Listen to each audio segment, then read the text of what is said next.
hitungannya pasti adalah itu hitungan investasi, baik di Korea, China, di Jepang, di Eropa, seperti di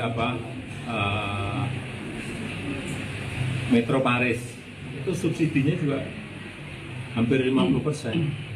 Di London Underground, di metronya London juga sama, subsidinya hampir mencapai 50%. Itu sesuatu yang harus kita lakukan. Artinya kalau untuk hitungan kerugian itu sudah diprediksi sebelumnya, Pak? Itu pun kalau penumpangnya sekarang per hari kan kayak bus itu sudah 19.000 dan sudah mencapai penumpang sampai 12 juta penumpang. Itu kalau setiap tahun naik orang berpindah, ya kerugiannya akan semakin mengecil. Ini kan baru tahun pertama. Mungkin diperkirakan EBITDA-nya juga sudah positif dan diperkirakan akan lebih turun lagi setelah 6 tahun. 6 tahun. Kalau untuk perkiraan, karena ini tergantung perpindahan orang ya, dari transportasi pribadi ke transportasi massal. Kalau tanggapannya yang kerugian bus ini tidak ditanggung APBN seperti apa? Itu kewenangan pemerintah. Saya nggak mau jawab. Anda menyaksikan Tribun News Update bersama saya, Siska Mawaski. Presiden ke-7 RI Joko Widodo akhirnya memberikan tanggapannya mengenai polemik kereta cepat Jakarta-Bandung Wush yang tengah jadi sorotan publik. Ditemui di Solo, Jawa Tengah pada Senin 27 Oktober, Jokowi mengatakan bahwa pembangunan Wush untuk mengatasi kemacetan Jabodetabek dan Bandung. Jokowi menegaskan bahwa prinsip dasar pembangunan transportasi massal adalah layanan publik, bukan mencari laba. Selengkapnya mengenai pernyataan Jokowi terkait dengan Wush ini akan dilaporkan oleh jurnalis Tribun Solo, Ahmad Syarifuddin. Selamat sore, Ahmad. Silakan dengan laporannya. Ya, selamat sore rekan Siska dan Tribuners. Seperti telah diketahui, kereta cepat Wush Jakarta-Bandung menjadi polemik setelah disebut terlilit hutang triliunan rupiah. Dan sejumlah pihak menyoroti era kepemimpinan mantan Presiden Jokowi tersebut yang menginisiasi proyek ini. Dan Jokowi pun memandang bahwa proyek ini tak semata mencari laba. Proyek ini diinisiasi untuk mengatasi masalah kemacetan di ibu kota. Dan meskipun dinilai merugi, menurutnya keuntungan sosial dengan adanya kereta cepat sudah dirasakan manfaatnya oleh masyarakat. Dan mulai dari produktivitas masyarakat yang bertambah, kemudian hingga waktu tempuh yang lebih cepat menjadi keuntungan sosial yang tidak bisa diabaikan. Dan puluhan tahun DKI Jakarta dan sekitarnya menghadapi masalah kemacetan yang semakin lama semakin kompleks, dan kemacetan ini jika dihitung secara finansial, pemerintah mengalami kerugian hingga ratusan triliun per tahun. Dan kereta cepat menjadi salah satu solusi di antara solusi lain berupa transportasi massal yang saat ini sudah beroperasi seperti MRT, LRT hingga KRL. Begitu rekan Siska dan Tribuners. Baik, Ahmad, terkait dengan apakah Jokowi juga memberikan responsnya terkait dengan utang Wush yang saat ini juga menjadi sorotan? Ya, terkait hutang itu sudah dijawab tadi bahwa kerugian yang saat ini diderita oleh kereta cepat ini itu merupakan hal yang dianggap wajar karena pada dasarnya kereta cepat ini diinisiasi bukan untuk mencari laba tapi untuk pelayanan publik. Begitu, rekan Siska. Baik, terima kasih laporannya jurnalis Tribun Solo Ahmad Syarifuddin. Selamat bertugas kembali. Ini, jadi kita harus tahu masalahnya dulu. Ya. Di Jakarta itu kemacetannya sudah parah. Ini sudah sejak 30 tahun, 40 tahun yang lalu, 20 tahun yang lalu. Dan Jabodetabek juga kemacetannya parah. Termasuk Bandung juga kemacetannya parah. Dari kemacetan itu, negara rugi secara hitung-hitungan, kalau di Jakarta saja kira-kira 65 triliun per tahun. Kalau Jabodetabek plus Bandung, kira-kira sudah di atas 100 triliun per tahun. Nah, untuk mengatasi itu, kemudian direncanakan dibangun yang namanya MRT, LRT, kereta cepat, dan sebelumnya lagi KRL, ada juga kereta bandara, agar masyarakat berpindah dari transportasi pribadi, mobil atau sepeda motor ke kereta cepat, MRT, LRT, kereta bandara, KRL. Dan kerugian itu bisa terkurangi dengan baik. Dan prinsip dasar transportasi massal, transportasi umum itu adalah layanan publik. Ini kita juga harus ingat, bukan mencari laba. Jadi, sekali lagi, transportasi massal, transportasi umum itu tidak diukur dari laba, tetapi adalah diukur dari keuntungan sosial. Social return on investment. Apa itu? Tanya, pengurangan emisi karbon,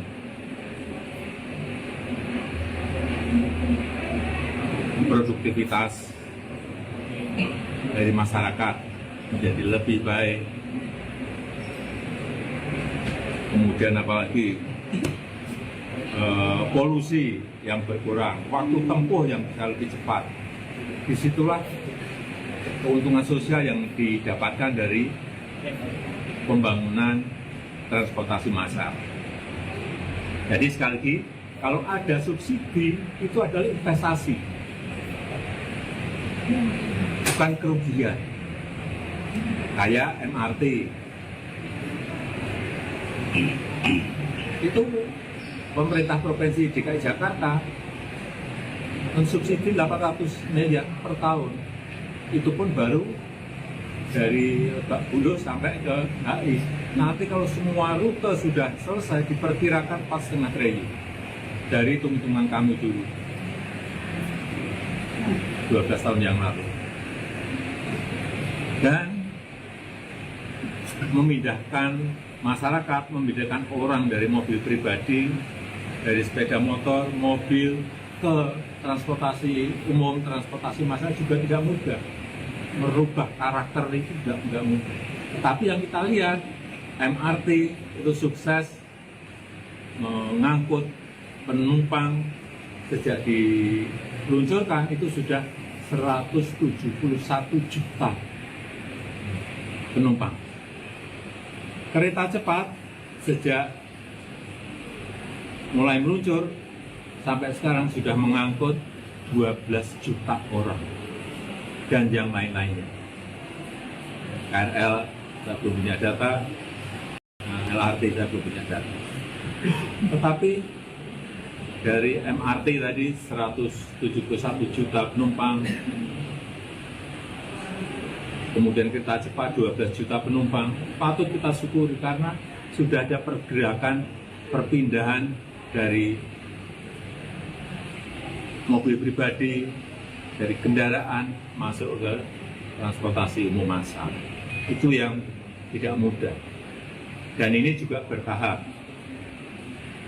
Tidak langsung orang berbondong-bondong ke transportasi massal yang kita miliki, tidak. Jadi sekali lagi kita juga harus berhitung multiplier efek ekonominya.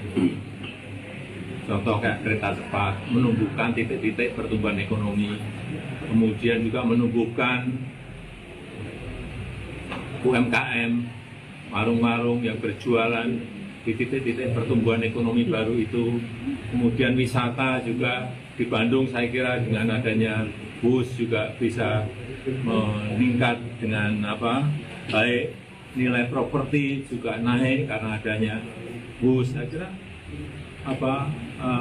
kemanfaatannya seperti itu. Dan sebagai pembanding, kalau kita lihat transportasi massal di negara yang lain juga sama, hitungannya pasti adalah itu hitungan investasi, baik di Korea, China, di Jepang, di Eropa, seperti di Metro Paris itu subsidinya juga hampir 50%. Di London Underground, di metronya London juga sama, subsidinya hampir mencapai 50%. Jadi itu sesuatu yang memang harus kita lakukan. Artinya kalau untuk hitungan kerugian itu sudah diprediksi sebelumnya, Pak? Itu pun kalau penumpangnya sekarang per hari kan kayak bus itu sudah 19.000 dan sudah mencapai penumpang sampai 12 juta penumpang. Itu kalau setiap tahun naik orang berpindah, ya kerugiannya akan semakin mengecil. Ini kan baru tahun pertama. Mungkin diperkirakan EBITDA-nya juga sudah positif dan diperkirakan akan lebih turun lagi setelah 6 tahun. 6 tahun. Kalau untuk Perkiraan, karena ini tergantung perpindahan orang ya dari transportasi pribadi ke transportasi massal. Kalau tanggapannya yang kerugian bus ini tidak ditanggung APBN seperti apa? Itu kewenangan pemerintah. Saya nggak mau jawab. Anda menyaksikan Tribun News Update bersama saya, Siska Mawaski. Presiden ke-7 RI Joko Widodo akhirnya memberikan tanggapannya mengenai polemik kereta cepat Jakarta-Bandung Wush yang tengah jadi sorotan publik. Ditemui di Solo, Jawa Tengah pada Senin 27 Oktober, Jokowi mengatakan bahwa pembangunan Wush untuk mengatasi kemacetan Jabodetabek dan Bandung. Jokowi menegaskan bahwa prinsip dasar pembangunan transportasi massal adalah layanan publik, bukan mencari laba. Selengkapnya mengenai pernyataan Jokowi terkait dengan Wush ini akan dilaporkan oleh jurnalis Tribun Solo, Ahmad Syarifuddin. Selamat sore, Ahmad. Silakan dengan laporannya. Ya, selamat sore rekan Siska dan Tribuners.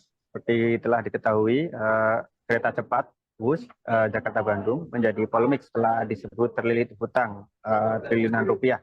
Dan sejumlah pihak menyoroti era kepemimpinan mantan Presiden Jokowi tersebut yang menginisiasi proyek ini. Dan Jokowi pun memandang bahwa proyek ini tak semata mencari laba. Proyek ini diinisiasi untuk mengatasi masalah kemacetan di ibu kota. Dan meskipun dinilai merugi, menurutnya keuntungan sosial dengan adanya kereta cepat sudah dirasakan manfaatnya oleh masyarakat. Dan mulai dari produktivitas masyarakat yang bertambah, kemudian hingga waktu tempuh yang lebih cepat menjadi keuntungan sosial yang tidak bisa diabaikan. Dan puluhan tahun DKI Jakarta dan sekitarnya menghadapi masalah kemacetan yang semakin lama semakin kompleks, dan kemacetan ini jika dihitung secara finansial, pemerintah mengalami kerugian hingga ratusan triliun per tahun. Dan kereta cepat menjadi salah satu solusi di antara solusi lain berupa transportasi massal yang saat ini sudah beroperasi seperti MRT, LRT hingga KRL. Begitu rekan Siska dan Tribuners. Baik, Ahmad, terkait dengan apakah Jokowi juga memberikan responsnya terkait dengan utang Wush yang saat ini juga menjadi sorotan? Ya, terkait hutang itu sudah dijawab tadi bahwa kerugian yang saat ini diderita oleh kereta cepat ini itu merupakan hal yang dianggap wajar karena pada dasarnya kereta cepat ini diinisiasi bukan untuk mencari laba tapi untuk pelayanan publik. Begitu, rekan Siska. Baik, terima kasih laporannya jurnalis Tribun Solo, Ahmad Syarifuddin. Selamat bertugas kembali. Ini, jadi kita harus tahu masalahnya dulu. Ya. Di Jakarta itu kemacetannya sudah parah. Ini sudah sejak 30 tahun, 40 tahun yang lalu, 20 tahun yang lalu. Dan Jabodetabek juga kemacetannya parah. Termasuk Bandung juga kemacetannya parah. Dari kemacetan itu, negara rugi secara hitung-hitungan. Kalau di Jakarta saja kira-kira 65 triliun per tahun. Kalau Jabodetabek plus Bandung kira-kira sudah di atas 100 triliun per tahun. Nah, untuk mengatasi itu, kemudian direncanakan dibangun yang namanya MRT, LRT, kereta cepat. Dan sebelumnya lagi KRL, ada juga kereta bandara. agar masyarakat berpindah dari transportasi pribadi, mobil atau sepeda motor ke kereta cepat, MRT, LRT, kereta bandara, KRL. Dan kerugian itu bisa terkurangi dengan baik. Dan prinsip dasar transportasi massal, transportasi umum itu adalah layanan publik. Ini kita juga harus ngerti, bukan mencari laba. Jadi, sekali lagi, transportasi massal, transportasi umum itu tidak diukur dari laba, tetapi adalah diukur dari keuntungan sosial. Social return on investment. Apa itu? Tanya, pengurangan emisi karbon,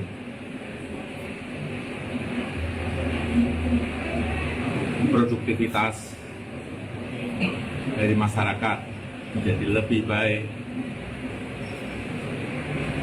Kemudian apalagi polusi yang berkurang, waktu tempuh yang bisa lebih cepat. Disitulah keuntungan sosial yang didapatkan dari pembangunan transportasi massal. Jadi sekali lagi, kalau ada subsidi itu adalah investasi, bukan kerugian. Kayak MRT, itu pemerintah Provinsi DKI Jakarta mensubsidi 800 miliar per tahun. Itu pun baru dari Lebak Bulus sampai ke HI. Nanti kalau semua rute sudah selesai, diperkirakan 4,5 triliun.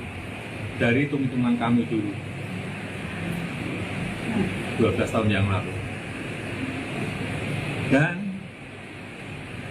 memindahkan masyarakat, memindahkan orang dari mobil pribadi, dari sepeda motor, mobil, ke transportasi umum, transportasi massal juga tidak mudah.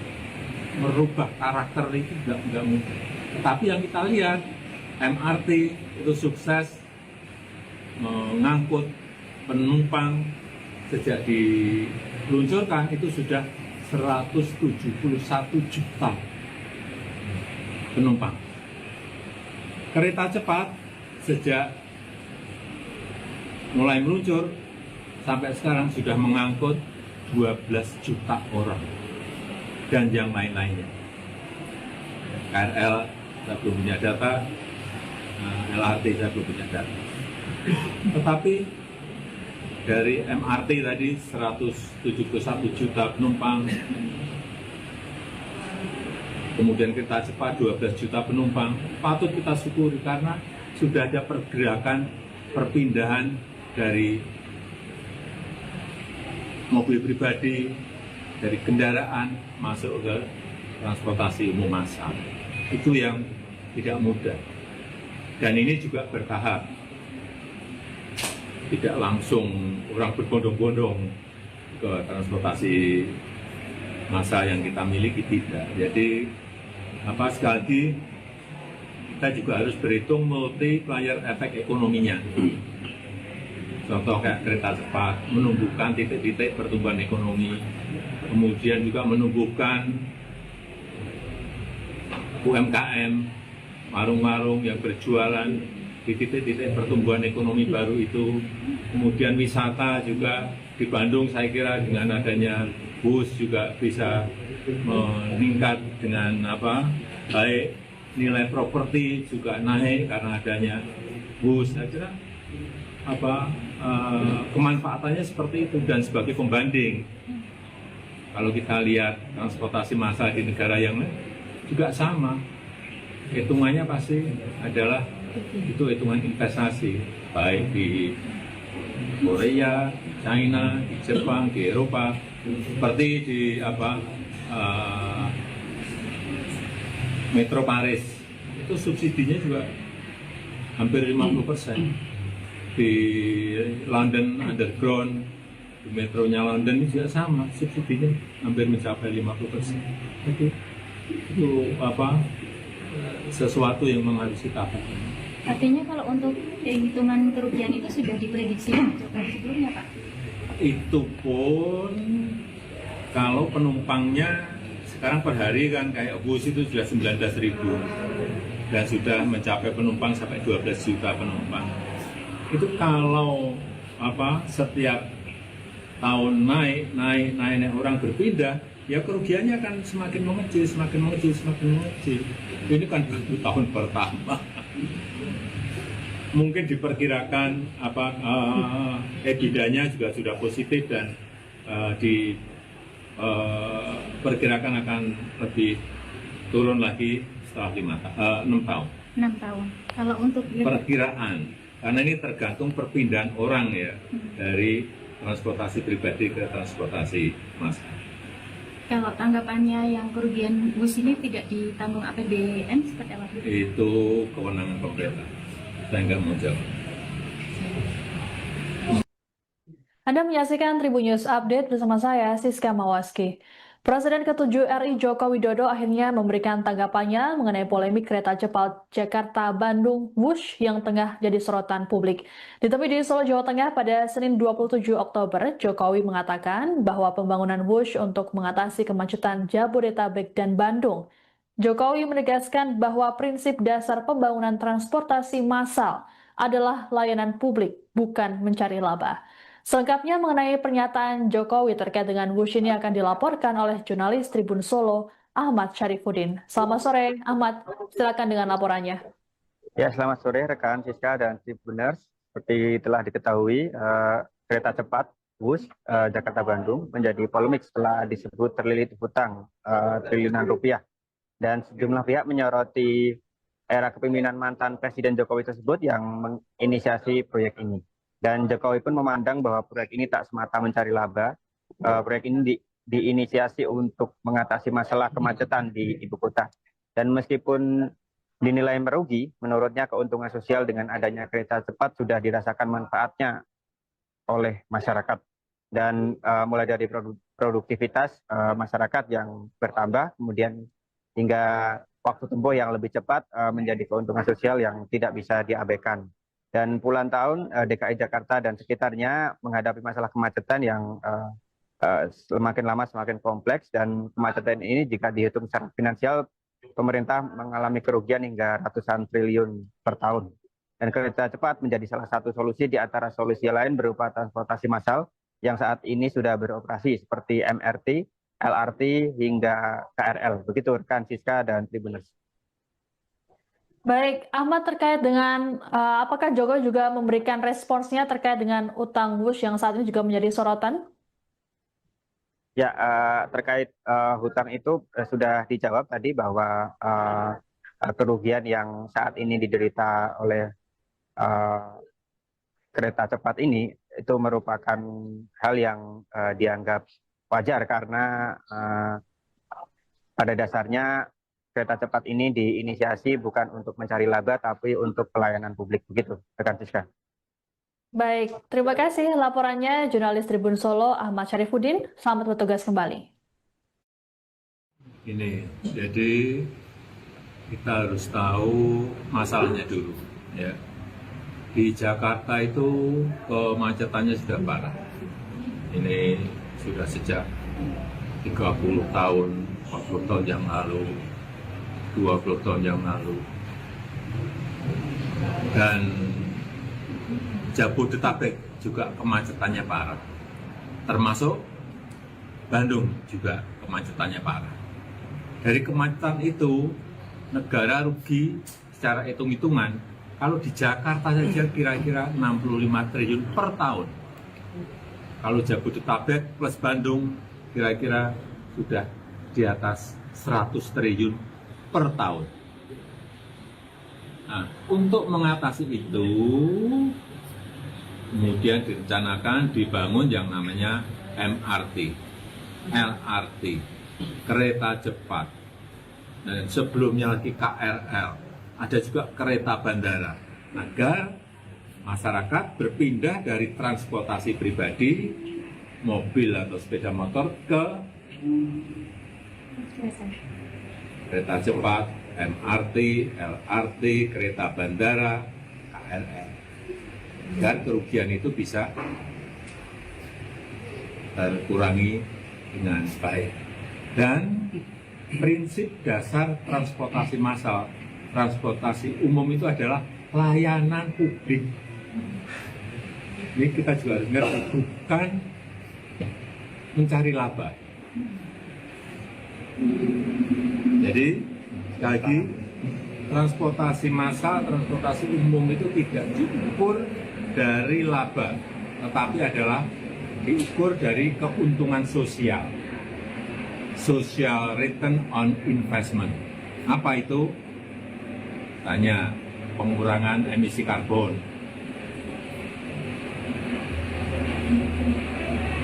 produktivitas dari masyarakat menjadi lebih baik, kemudian apalagi polusi yang berkurang, waktu tempuh yang bisa lebih cepat. Disitulah keuntungan sosial yang didapatkan dari pembangunan transportasi massal. Jadi sekali lagi, kalau ada subsidi itu adalah investasi, bukan kerugian. Kayak MRT itu pemerintah provinsi DKI Jakarta mensubsidi 800 miliar per tahun. Itu pun baru dari Lebak Bulus sampai ke HI. Nanti kalau semua rute sudah selesai diperkirakan 4,5 triliun. Dari hitung-hitungan kami dulu 12 tahun yang lalu. Dan memindahkan masyarakat, memindahkan orang dari mobil pribadi, dari sepeda motor, mobil ke transportasi umum, transportasi massal juga tidak mudah. Merubah karakter itu juga tidak mudah. Tetapi yang kita lihat, MRT itu sukses mengangkut penumpang. Sejak diluncurkan itu sudah 171 juta penumpang. Kereta cepat sejak mulai meluncur sampai sekarang sudah mengangkut 12 juta orang dan yang lain-lainnya. KRL saya belum punya data, LRT saya belum punya data. Tetapi dari MRT tadi 171 juta penumpang, kemudian kereta cepat 12 juta penumpang, patut kita syukuri karena sudah ada pergerakan perpindahan dari mobil pribadi, dari kendaraan masuk ke transportasi umum massal. Itu yang tidak mudah. Dan ini juga bertahap. Tidak langsung orang berbondong-bondong ke transportasi massal yang kita miliki, tidak. Jadi sekali lagi kita juga harus berhitung multiplier efek ekonominya. Contoh kayak kereta cepat menumbuhkan titik-titik pertumbuhan ekonomi, kemudian juga menumbuhkan UMKM, warung-warung yang berjualan di titik-titik pertumbuhan ekonomi baru itu. Kemudian wisata juga di Bandung saya kira dengan adanya bus juga bisa meningkat dengan baik nilai properti juga naik karena adanya bus. Saya kira kemanfaatannya seperti itu. Dan sebagai pembanding, kalau kita lihat transportasi massal di negara yang lain juga sama, hitungannya pasti adalah itu hitungan investasi, baik di Korea, China, di Jepang, di Eropa, seperti di Metro Paris itu subsidinya juga hampir 50%. Di London Underground, di metronya London juga sama, subsidinya hampir mencapai 50%. Jadi itu sesuatu yang harus kita lakukan. Artinya kalau untuk hitungan kerugian itu sudah diprediksi sebelumnya, Pak? Itu pun kalau penumpangnya sekarang per hari kan kayak bus itu sudah 19.000. dan sudah mencapai penumpang sampai 12 juta penumpang. Itu kalau setiap tahun naik orang berpindah, ya kerugiannya akan semakin mengecil. Ini kan baru tahun pertama. Mungkin diperkirakan EBITDA-nya juga sudah positif dan diperkirakan akan lebih turun lagi setelah 6 tahun. 6 tahun. Kalau untuk Perkiraan, karena ini tergantung perpindahan orang ya dari transportasi pribadi ke transportasi massal. Kalau tanggapannya yang kerugian bus ini tidak ditanggung APBN seperti apa? Itu kewenangan pemerintah. Saya nggak mau jawab. Anda menyaksikan Tribun News Update bersama saya, Siska Mawaski. Presiden ke-7 RI Joko Widodo akhirnya memberikan tanggapannya mengenai polemik kereta cepat Jakarta-Bandung Wush yang tengah jadi sorotan publik. Ditemui di Solo, Jawa Tengah pada Senin 27 Oktober, Jokowi mengatakan bahwa pembangunan Wush untuk mengatasi kemacetan Jabodetabek dan Bandung. Jokowi menegaskan bahwa prinsip dasar pembangunan transportasi massal adalah layanan publik, bukan mencari laba. Selengkapnya mengenai pernyataan Jokowi terkait dengan Wush ini akan dilaporkan oleh jurnalis Tribun Solo, Ahmad Syarifuddin. Selamat sore, Ahmad. Silakan dengan laporannya. Ya, selamat sore rekan Siska dan Tribuners. Seperti telah diketahui, kereta cepat Wush Jakarta-Bandung menjadi polemik setelah disebut terlilit hutang triliunan rupiah. Dan sejumlah pihak menyoroti era kepemimpinan mantan Presiden Jokowi tersebut yang menginisiasi proyek ini. Dan Jokowi pun memandang bahwa proyek ini tak semata mencari laba. Proyek ini diinisiasi untuk mengatasi masalah kemacetan di ibu kota. Dan meskipun dinilai merugi, menurutnya keuntungan sosial dengan adanya kereta cepat sudah dirasakan manfaatnya oleh masyarakat. Dan mulai dari produktivitas masyarakat yang bertambah, kemudian hingga waktu tempuh yang lebih cepat menjadi keuntungan sosial yang tidak bisa diabaikan. Dan puluhan tahun DKI Jakarta dan sekitarnya menghadapi masalah kemacetan yang semakin lama semakin kompleks, dan kemacetan ini jika dihitung secara finansial, pemerintah mengalami kerugian hingga ratusan triliun per tahun. Dan kereta cepat menjadi salah satu solusi di antara solusi lain berupa transportasi massal yang saat ini sudah beroperasi seperti MRT, LRT hingga KRL. Begitu rekan Siska dan Tribuners. Baik, Ahmad, terkait dengan apakah Jokowi juga memberikan responsnya terkait dengan utang Wush yang saat ini juga menjadi sorotan?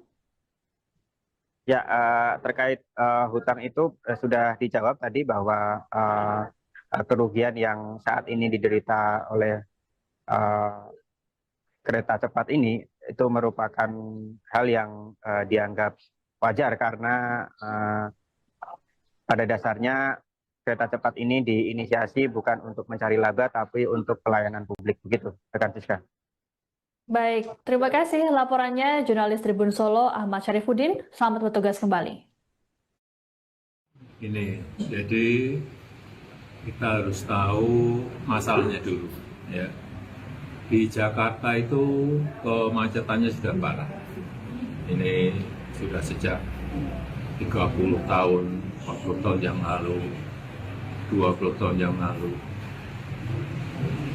Dan Jabodetabek juga kemacetannya parah.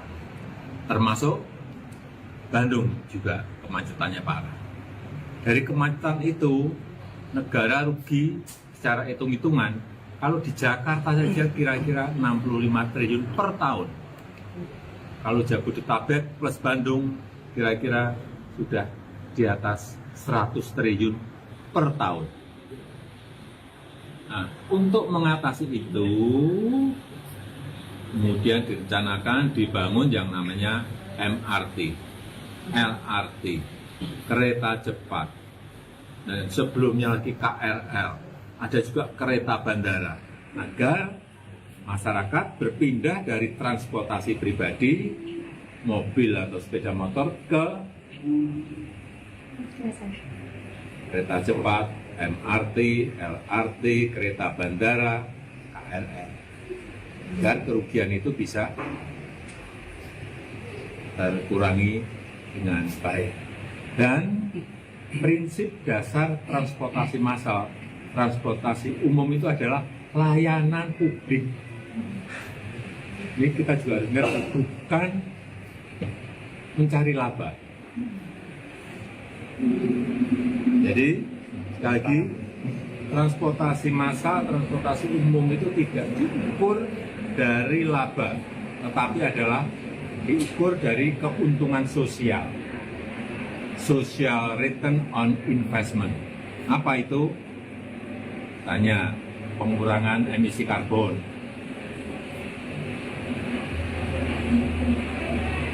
produktivitas dari masyarakat menjadi lebih baik, kemudian apalagi polusi yang berkurang, waktu tempuh yang bisa lebih cepat. Disitulah keuntungan sosial yang didapatkan dari pembangunan transportasi massal. Jadi sekali lagi, kalau ada subsidi itu adalah investasi, bukan kerugian. Kayak MRT itu pemerintah provinsi DKI Jakarta mensubsidi 800 miliar per tahun. Itu pun baru dari Lebak Bulus sampai ke HI. Nanti kalau semua rute sudah selesai diperkirakan 4,5 triliun. Dari hitung-hitungan kami dulu 12 tahun yang lalu. Dan memindahkan masyarakat, memindahkan orang dari mobil pribadi, dari sepeda motor, mobil ke transportasi umum, transportasi massal juga tidak mudah. Merubah karakter itu tidak mudah. Tapi yang kita lihat, MRT itu sukses mengangkut penumpang sejak diluncurkan itu sudah 171 juta penumpang. Kereta cepat sejak mulai meluncur sampai sekarang sudah mengangkut 12 juta orang dan yang lain-lainnya. KRL saya belum punya data, LRT saya belum punya data. Tetapi dari MRT tadi 171 juta penumpang, kemudian kereta cepat 12 juta penumpang, patut kita syukuri karena sudah ada pergerakan perpindahan dari mobil pribadi, dari kendaraan masuk ke transportasi umum massal. Itu yang tidak mudah. Dan ini juga bertahap. Tidak langsung orang berbondong-bondong ke transportasi massal yang kita miliki, tidak. Jadi sekali lagi kita juga harus berhitung multiplier efek ekonominya. Contoh kayak kereta cepat menumbuhkan titik-titik pertumbuhan ekonomi, kemudian juga menumbuhkan UMKM, warung-warung yang berjualan di titik-titik pertumbuhan ekonomi baru itu. Kemudian wisata juga di Bandung saya kira dengan adanya bus juga bisa meningkat dengan baik nilai properti juga naik karena adanya bus. Saya kira kemanfaatannya seperti itu. Dan sebagai pembanding, kalau kita lihat transportasi massal di negara yang lain juga sama, hitungannya pasti adalah itu hitungan investasi, baik di Korea, China, di Jepang, di Eropa, seperti di Metro Paris itu subsidinya juga hampir 50%. Di London Underground, di metronya London juga sama, subsidinya hampir mencapai 50%. Jadi itu sesuatu yang harus kita lakukan. Artinya kalau untuk hitungan kerugian itu sudah diprediksi sebelumnya, Pak? Itu pun kalau penumpangnya sekarang per hari kan kayak bus itu sudah 19.000 dan sudah mencapai penumpang sampai 12 juta penumpang. Itu kalau setiap tahun naik orang berpindah, ya kerugiannya akan semakin mengecil. Ini kan 1000 tahun pertama. Mungkin diperkirakan Ditanggung APBN seperti apa? itu kewenangan pemerintah. Saya nggak mau jawab. Anda menyaksikan Tribun News Update bersama saya, Siska Mawaski. Presiden ke-7 RI Joko Widodo akhirnya memberikan tanggapannya mengenai